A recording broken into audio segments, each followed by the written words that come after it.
Mana bugun 2-iyul biz Toshkentga erta tong safar 3-iyul nasib bo'lsa Nefrit ozerasiga ketyapmiz. Toshkentdan 150 kilometr ekan. Borib kelishimiz 300 kilometr bo'ladi. Endi ertalab tong safar chiqib ketib, kechqurun kelamizda aylanib. Keyin qanaqandir bir Qaraqiz soy degan joy bor ekan, aqqa kiramiz shu yo'limizning ustiga. Lekin bu skuterlarimiz chiqolami yo'qmi? Bu meni skuterim. Bu Angel X3 Surxondaryoga borgan.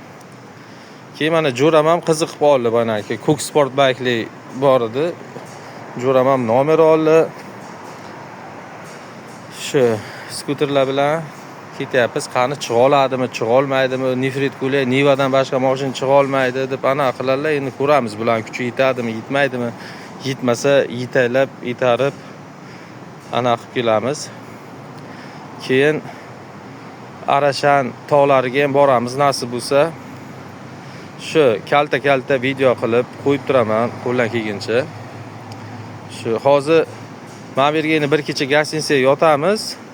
Hozir endi zerikdi, instrumentlarimiz bor edi, remen oluvdik. Uyqu ham kelmayapti. O'shanga bir obslužit qilib, remenlarimiz yaxshi, endi tog'-poqqa uzilib ketsa, yoki avtopga qolgandan ko'ra hozir tinchgina qilib qo'yamiz. O'zidan chiqqan zapasnoy olib ketamiz. Shu do'stlar.